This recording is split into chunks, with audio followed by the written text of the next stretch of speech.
दुनिया का अंत हो चुका है। एक माँ, उसके 2 बेटे और चारों ओर खतरनाक राक्षसों का साया। इस कहानी में हर कदम पर एक सवाल उठता है, क्या वाकई राक्षस असली हैं या माँ के डर का साया उनका जीवन नियंत्रित कर रहा है। रस्सियों में बंधे ये 3 किरदार एक पुराने घर में छिपे हर पल अपने अस्तित्व के लिए संघर्ष कर रहे हैं। लेकिन जैसे जैसे कहानी आगे बढ़ती है, हर मोड़ पर सच्चाई और झूठ के बीच की रेखा और धुंधली होती जाती है। तो चलिए इस थ्रिलर की परतों को खोलते हैं और देखते हैं कि कौन सच बोल रहा है, माँ, बेटे या वो छिपे हुए राक्षस। इस कहानी की शुरुआत होती है जहां पर एक माँ ने अपने 2 बेटों को एक रस्सी से बांध दिया। लेकिन रस्सी बांधने के बाद वह और ज्यादा घबरा गई, क्योंकि अगले ही पल 2 घंटे बाद वे सुरक्षित घर लौट आए। बड़े बेटे का टखना बुरी तरह से मुड़ गया था, लेकिन माँ ने उसकी मदद नहीं की, बल्कि उसने एक चाकू निकाला और दोनों भाइयों की तरफ इशारा किया। माँ ने कहा कि फर्श पर बनी नक्काशियों को छूकर माफी मांगो, यह देख लेने के बाद कि उनमें से कोई शैतान के प्रभाव में नहीं है। माँ ने जल्दी से बड़े बेटे की चोट की जांच की। माँ इतनी सतर्क इसलिए थी क्योंकि अब दुनिया का अंत आ चुका है। चारों तरफ खतरनाक राक्षस भरे हुए हैं और उन्हें सिर्फ यही पुराना घर बचा सकता है। इसलिए जब भी वे बाहर जाते, वे दरवाजे के फ्रेम पर बनी नक्काशियों को छूते थे और उनकी कमर पर रस्सी बंधी होती थी, क्योंकि माँ ने कहा था कि रस्सी ही उनकी सुरक्षा है। इसके बिना वे राक्षसों के हाथ से नहीं बच सकते। रस्सी कभी मत छोड़ना। इसके बाद वे खाना ढूंढने के लिए अलग हो गए। बड़े भाई की किस्मत अच्छी थी, उसे एक गिलहरी दिख गई और छोटा भाई पीछे रहने की हिम्मत नहीं कर पाया। उसने एक पेड़ पर पक्षी का घोंसला देखा, लेकिन दुर्भाग्य से पक्षी के अंडे फूट चुके थे। ठीक जब छोटा भाई निराश हो गया, उसने थोड़ी दूर पर एक साबुत पक्षी का अंडा देखा, लेकिन जैसे ही वह उसे लेने गया, रस्सी की लंबाई थोड़ी कम पड़ गई। सामने खाने को देखकर छोटे भाई ने रस्सी खोलने और जोखिम लेने का फैसला कर लिया। सौभाग्य से बड़ा भाई समय पर पहुंचा और उसे रोक लिया। जब बड़े भाई को पता चला कि छोटा भाई पक्षी का अंडा लेना चाहता है, तो उसने उसे याद दिलाया कि यह शायद एक जाल हो सकता है। लेकिन छोटे भाई ने फिर भी रस्सी खोलने की जिद की, तो बड़े भाई को मां को सूचित करना पड़ा ताकि वह डर जाए। और हर बार जब छोटे भाई की अलग राय होती, तो बड़ा भाई मां का नाम लेकर उसे डराता। इससे छोटा भाई बहुत नाराज हो गया और जब दोनों जा रहे थे, तो बड़े भाई ने धीरे से कहा, मां मुझे ज्यादा प्यार करती हैं। तुमने क्या कहा? मैंने कुछ नहीं कहा। लेकिन छोटे भाई को यह बात सुनकर यकीन नहीं हुआ। गुस्से में उसने बड़े भाई की रस्सी पर पैर रख दिया, लेकिन अनजाने में बड़ा भाई पहाड़ी से लुढ़क गया। सबसे खतरनाक बात यह थी कि रस्सी ढीली हो गई और बड़े भाई का पैर शाखाओं में उलझ गया। उसने सिर्फ अपने भाई को गिराना चाहा था, लेकिन नतीजे इतने गंभीर होंगे, इसका अंदाजा नहीं था। यह देखकर छोटे भाई ने तुरंत मां को बुलाया। मां को भी तुरंत समझ आ गया कि कुछ गड़बड़ है। वह बच्चों के पास भागती हुई पहुंची। बेचैन छोटे भाई ने भी अपने बड़े भाई को बचाने के लिए रस्सी खोल दी और उसी समय अचानक एक गुस्सैल राक्षस प्रकट हो गया। सौभाग्य से मां राक्षस से पहले वहां पहुंच गई और फिर वही दृश्य हुआ जो शुरुआत में हुआ था। रस्सी को फिर से बांधने के बाद वे भागने में कामयाब रहे। इसके बाद मां ने छोटे भाई को डांटा और यही डांट छोटे बेटे के दिल में शक के बीज बो गई।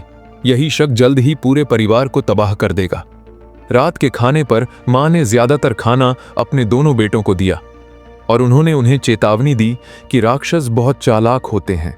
वे न सिर्फ खाने का लालच देते हैं, बल्कि इंसानों का रूप लेकर धोखा भी देते हैं और लोगों के बीच रिश्तों को तोड़ने की कोशिश करते हैं। और तभी छोटे भाई ने सुना कि बड़े भाई ने कहा था, मां मुझे ज्यादा प्यार करती हैं।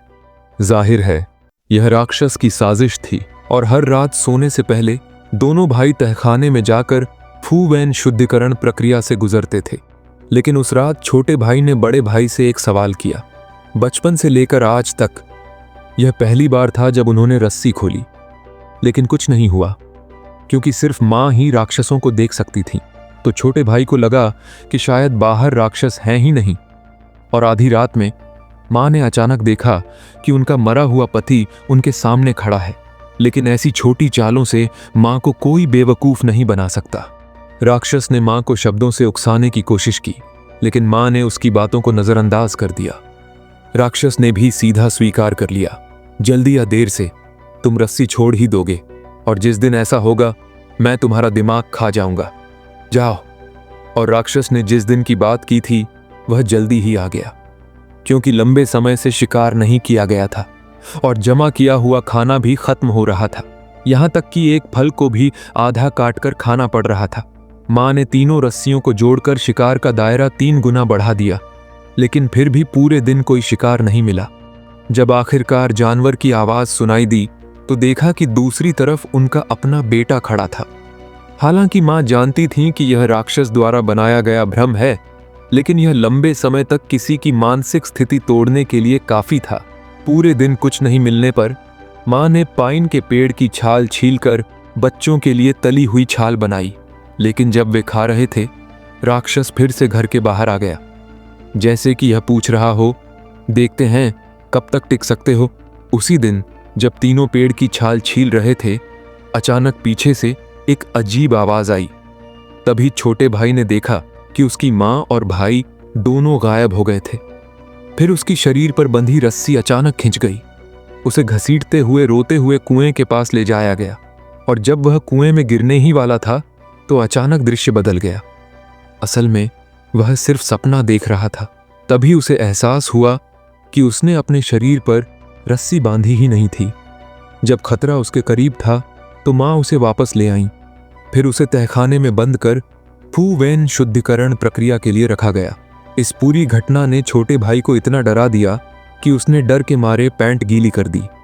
उसी समय उसने यह तय कर लिया कि अब वह यहां से निकल जाएगा, लेकिन वह यह बात मां को खुलकर कहने की हिम्मत नहीं जुटा सका। अगले दिन मां की बातों ने बड़े भाई के गुस्से को पूरी तरह भड़का दिया, क्योंकि अब सर्दी का मौसम था और जंगल के जानवर लगभग सभी जाग चुके थे। हर दिन पेड़ की छाल खाना कोई अच्छा विचार नहीं था। 1 हफ्ते से कम समय में परिवार भूख से मर सकता था। इसलिए मां ने बड़े भाई के पाले हुए पिल्ले पर नजर डाल ली। इस बात ने बड़े भाई के अंदर भारी विरोध पैदा कर दिया। बड़े भाई ने कहा कि शायद वह यहां से निकल सकता है। आखिरकार उसने 2 बार रस्सी नहीं बांधी थी और फिर भी कुछ नहीं हुआ। लेकिन मां ने कहा, यह राक्षस का जाल है, इसका मकसद है तुम्हें मुझ पर शक करना, हमारे बीच भरोसा तोड़ना। लेकिन गुस्से में बड़े भाई ने मां की एक भी बात सुनने से इनकार कर दिया। उसने तो यहां तक कह दिया कि मां झूठ बोल रही हैं, बाहर कोई राक्षस नहीं है। यह सुनकर मां को गुस्सा आ गया। जिस बच्चे को वह बचाने की कोशिश कर रही थी वही उस पर शक कर रहा था। ऊपर से उसने कहा, तुम लोगों को खाना नहीं खिला पा रही हो तो कुत्ते को क्या खिलाओगी? क्या तुम मरना चाहते हो? नहीं, मैं मरना नहीं चाहता, लेकिन मैं अपने दोस्त को मरते हुए नहीं देख सकता। फिर बड़े भाई पिल्ले को लेकर कोने में चला गया, लेकिन मां ने पिल्ले को उठाया और जबरदस्ती उसे ले गई। मां पिल्ले को गोदाम में ले गई। फिर उन्होंने पिल्ले को अलविदा कहा और उसका परिवार की मदद के लिए धन्यवाद किया। असल में मां खुद भी बहुत परेशान थी, लेकिन अब उनके पास कोई और विकल्प नहीं था। इसके बाद मां ने पिल्ले को उठाया और उसकी तरफ देखा, और ऐसा लग रहा था कि पिल्ला भी मां के दर्द को महसूस कर रहा था। वह बस खड़ा रहा और मौत का इंतजार किया। लेकिन इसी पल उसका भाई एक बैग के साथ दौड़ता हुआ आया, लेकिन उसका लक्ष्य मां नहीं थी। तुम्हें देखना होगा, डरने की कोई बात नहीं है, वापस मत जाना। फिर उसके भाई ने दरवाजा बंद कर दिया और ताला लगा दिया। चाहे मां कितनी भी संघर्ष करती, कोई फर्क नहीं पड़ा। यह सब असली था, और अगर मुझसे कोई साइड इफेक्ट हुआ तो इससे तुम्हें मारना पड़ेगा। लेकिन किसी भी हाल में उसके भाई ने कुछ नहीं किया। सौभाग्य से उसका भाई तुरंत बाहर भागा। दोनों भाइयों के बीच थोड़ी देर के लिए झगड़ा हुआ। हालांकि इस पल में राक्षस फिर से मां के पीछे प्रकट हो गया। मां ने तुरंत मदद के लिए पुकारा। उसका भाई सिर्फ दरवाजा खोलना चाहता था, लेकिन उसे फिर से उसके भाई ने खींच लिया। मैंने तुम्हें कहा था, मैं तुम्हें पूरा का पूरा खा जाऊंगा, तुम उसे कभी नहीं पा सकोगे। आखिरकार जब उसके भाई ने दरवाजा खोला तो मां पूरी तरह से नफरत से भरी हुई थी। यह दृश्य देखकर उसके भाई ने डर के मारे तुरंत रस्सी बांध ली। लेकिन मुझे अब भी तुम्हारा वो घमंड बहुत पसंद आया, उसने कहा। माँ की मौत के बाद दोनों भाई केवल पाइन की पत्तियां और मुर्गे को ही पका सकते थे। अगले दिन जब उसका भाई छाल छील कर वापस आया, एक आदमी अचानक सामने आ गया। आदमी ने खुद को पास के इलाके का पर्यटक बताया। उसने देखा कि यहाँ एक घर है तो वह हेलो कहने आया। यह उसके भाई के लिए पहली बार था जब उसने किसी बाहरी व्यक्ति को देखा। हालांकि वह थोड़ा चौंका हुआ था, लेकिन यह साबित हुआ कि वह सही था। बाहर की दुनिया में कोई राक्षस नहीं थे। उसने आदमी से कहा कि उनके पास खाने का सामान नहीं है। आदमी ने कहा कि उसके बैग में कुछ है और उसकी कार यहाँ से दूर नहीं है। वो आदमी उन्हें शहर भेज सकता था। लेकिन जैसे ही बात खत्म हुई, उसका भाई धनुष और तीर लेकर बाहर आ गया।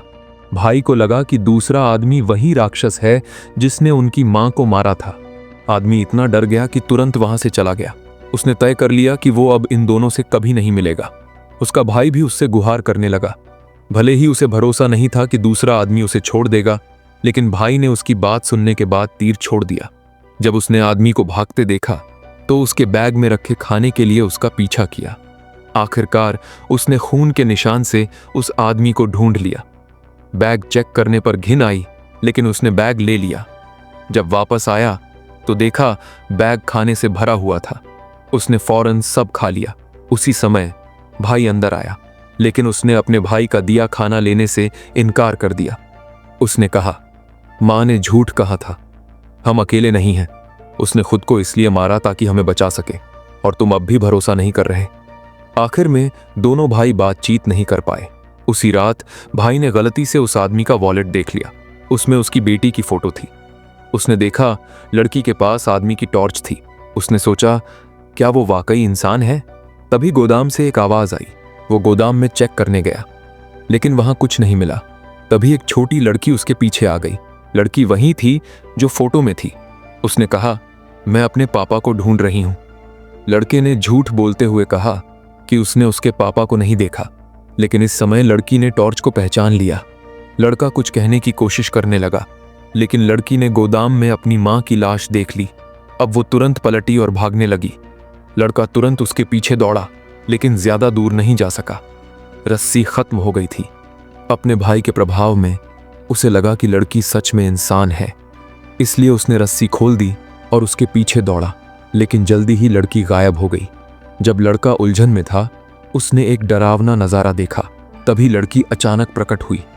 एक पल में लड़का अपने शरीर पर नियंत्रण खो बैठा। जब तक उसका भाई समझ पाता, तब तक बहुत देर हो चुकी थी। वहां सिर्फ जमीन पर पड़ी एक खाली रस्सी बची थी। उसी समय दूर से भाई की चीख सुनाई दी। आवाज सुनते ही उसका भाई तुरंत वहां पहुंचा, लेकिन उसने खुद को मुसीबत में पाया। वो तुरंत वापस दौड़ा। सौभाग्य से राक्षस ने उसका पीछा नहीं किया, लेकिन जब वो अपने कमरे में गया तो देखा कि दरवाजा बंद हो चुका था। पता चला कि राक्षस के पिता और भाई ने पर्दों में आग लगा दी थी। ऐसा लग रहा था कि वो पूरा घर जलाना चाहते थे, जिससे उसका भाई बेघर हो जाए। इसके बजाय वह तुरंत नीचे भागा और तहखाना खोला, लेकिन जब राक्षस आया तो उसने तहखाने में कुछ नहीं पाया। उसका भाई पीछे से चढ़कर आ गया। उसने खुद को राक्षस के साथ तहखाने में बंद कर लिया। फिर राक्षस ने दर्द से तड़पना शुरू कर दिया, क्योंकि तहखाना विकृत आकृतियों से भरा हुआ था। ज्यादा देर नहीं हुई और राक्षस राख में बदल गया। उसी समय घर भी जलकर राख हो गया। कहानी के अंत में एम्बुलेंस आ गई।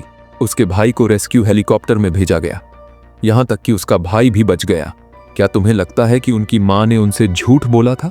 लेकिन कहानी की शुरुआत में ली जियान को भड़काने के लिए राक्षस ने उसके भाई से कहा था, मां मुझे तुमसे ज्यादा प्यार करती थी।